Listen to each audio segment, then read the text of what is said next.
E aí pessoal, tudo bem? Aqui Paulo Brainer, só avisando para vocês antes de começar a nossa aula que a vacinação contra a Covid-19 já está disponível para os adolescentes a partir dos 12 anos. Então não fica de fora dessa, pois é importante que todos estejam vacinados. A vacinação acontece todos os dias, de segunda a sexta, a partir das 8 até as 15 horas. Sábados e domingos, das 8 ao meio-dia, lá na quadra da Escola Pereira Carneiro.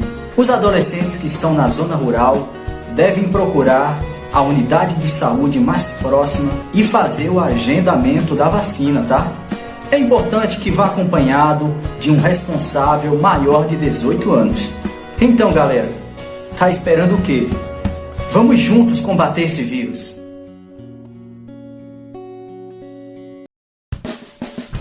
Atenção, porque vai começar a aula de artes. Boa tarde, meus queridos alunos do 9º ano. Vamos começar mais um dia feliz, uma tarde feliz com a aula de artes aqui no canal. Então, como de costume, começaremos pela parte da correção das nossas atividades anteriores. A atividade que nós falamos sobre a origem do cinema, tá? A terceira questão, ela nos diz assim: qual foi a importante invenção que possibilitou o desenvolvimento do cinema no mundo? Então, nós vimos que foi o cinetoscópio, aquela invenção que pôde ser projetada as imagens para a maior parte de gente, né? Para a maior quantidade de gente, quer dizer. Uma só pessoa não poderia ver, viriam várias pessoas, não é isso?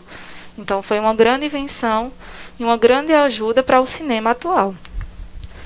Na quinta questão, vem dizendo a história de uma pessoa. Que pessoa seria essa, né?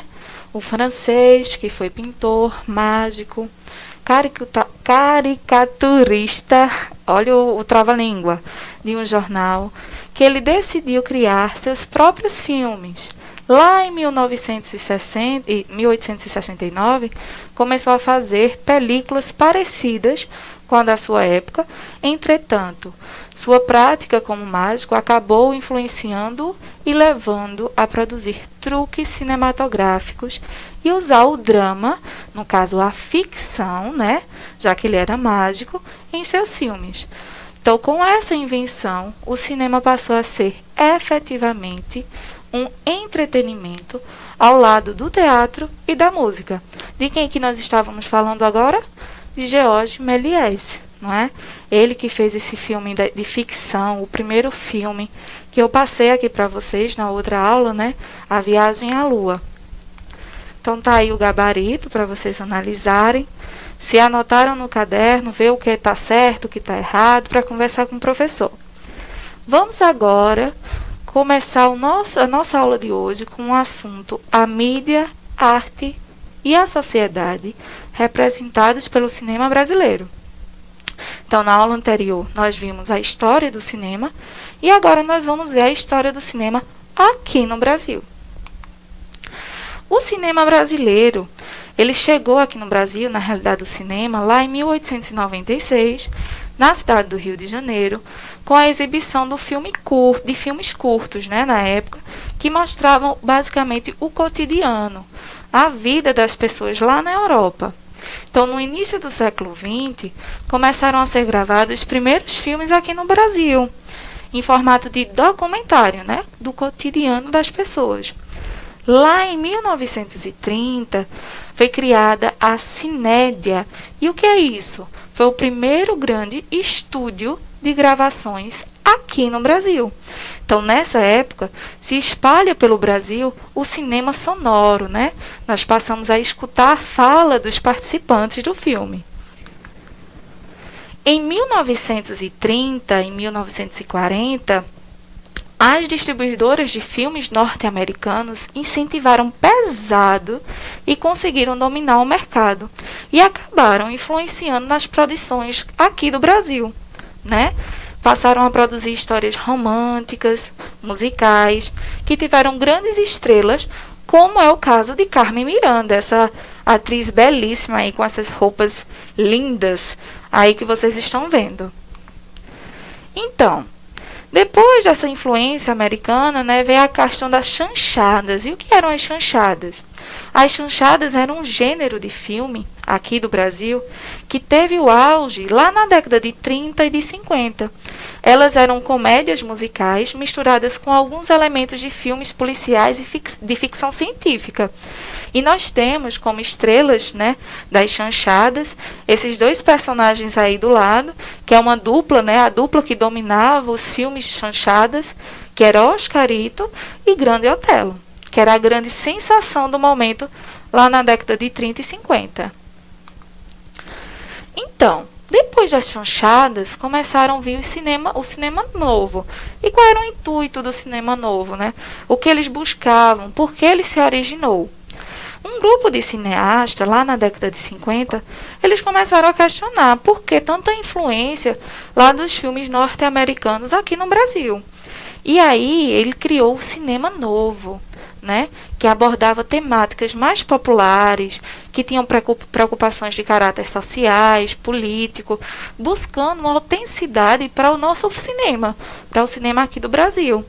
E um desses cineastas que participaram desse movimento é o cineasta chamado Glauber Rocha, certo? Ele está aí na imagem do lado, todo estiloso, né, como todo cineasta. Então, Glauber Rocha, ele produziu um filme chamado Deus e o Diabo na Terra do Sol, lá em 1964, que retrata o quê? A vida do cangaço. Nós estamos vendo aí na imagem Lampião e Maria Bonita, né? Que é uma questão popular nossa e que era esse o intuito do cinema novo. Então, como estava surgindo o cinema novo, tiveram-se estímulos a produções dos filmes nacionais. Lá em 1969, foi criada a Empresa Brasileira de Filmes, chamada Embrafilme, com a finalidade, né, de financiar as produções nacionais que estivessem de acordo com as exigências do governo militar, porque durante essa fase o Brasil estava comandado por um governo militar e tinham-se umas restrições, né, sobre as produções, nem tudo podia ir ao ar. Então, a exibição dos filmes nacionais nas salas de cinema de todo o país, ela foi estimulada. E o resultado foi alguns sucessos de bilheterias, como Dona Flor e seus dois maridos, e também os filmes dos Trapalhões. As pessoas lotavam os cinemas para contemplar aqueles filmes, né, graças a esses incentivos que tiveram ao cinema. Pronto. Depois desse processo, veio uma crise no cinema nacional. E essa crise, ela chegou lá na década de 80, porque o Brasil estava passando por um processo de crise econômica. Então, as pessoas ficaram sem condições, né? Os produtores dos filmes ficaram sem condições de desenvolver o filme.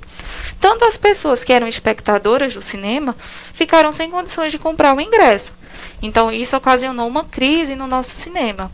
Além do que, tiveram a questão da popularização do videocassete. O videocassete vocês não conhecem, mas o pai e a mãe de vocês conhecem, que era um equipamento, né, que nós utilizávamos para assistir. Comprávamos uma fita ou alugávamos uma fita e passávamos nele e ele passava as informações para a televisão para a gente assistir aquele filme. Então, as pessoas iam para as locadoras locar aquele filme, a fita cassete, para assistir no final de semana em casa. Então, isso daí também tirou os espectadores de lá das salas do cinema para fazer o seu cinema na sua própria casa, o que aumenta a crise na produção de filme. Lá em 1990, a Embrafilme, ela cessou também suas atividades. E o Ministério da Cultura, ele foi extinto. A Fundação do Cinema Brasileiro, ela foi fechada, acabando assim com as leis que incentivavam a produção cinematográfica aqui no Brasil. Então, depois desse período de crise, teve o período de retomada do cinema aqui no Brasil. Foi por volta de 1992, quando essa ilustre professora nasceu, com mudanças no governo e a criação da Secretaria para o Desenvolvimento do Audiovisual, que foi responsável pela regulamentação, que depois se tornou uma lei do audiovisual. E isso possibilitou a realização de vários filmes nacionais, né? Esta fase ela fica conhecida como a retomada do cinema nacional. Beleza? Vejam, aí nós temos o filme de Carlota Joaquina, né, A Princesa do Brasil, lá de 1994, com a cineasta Carla Camurati, né? Um filme produzido por ela, dirigido por ela. Eu acredito que é um filme produzido por ela. Me falha a memória dizer a vocês se foi dirigido por ela também, tá? Mas vocês dão aquela velha pesquisadinha lá no Google para saber e confirmar com a professora, tá certo? Coloquem aí nos comentários para eu ver depois. Vejam só. Depois, né, vamos entrar agora na viagem do cinema no Brasil pela parte do nosso cinema contemporâneo. Por volta de 2002, o cinema aqui no Brasil ele ganhou um novo fôlego, né? E o fôlego ele veio com o sucesso do filme chamado A Cidade de Deus, que foi indicado a 4 Oscars. Olha que grande premiação, né? Ele foi indicado, já é uma grande vitória. E isso também abriu espaço para produções como Carandiru, para a Tropa de Elite, certo? E esses filmes, eles abordavam novas temáticas aqui do Brasil e apostavam também na questão das comédias. Então, nos filmes brasileiros se consolidaram como produto que geram lucro, né? Com esses incentivos todos, essas grandes produções. Então, eles gerariam lucro e atrairiam também o público, que levaria milhões de espectadores para as salas de exibição, que nós chamamos de cinema. Então, nós temos aí, né, o filme em cima, né, na parte de cima vocês estão vendo o filme chamado Cidade de Deus, que foi aquele indicado a 4 Oscars em 2002, dirigido por Fernando Meirelles, certo, minha gente? E embaixo, o filme Carandiru, de 2003, dirigido por Hector Babenco. Então, eu espero que vocês tenham gostado da aula de hoje. Um grande obrigada, um beijo no coração de vocês e até a próxima!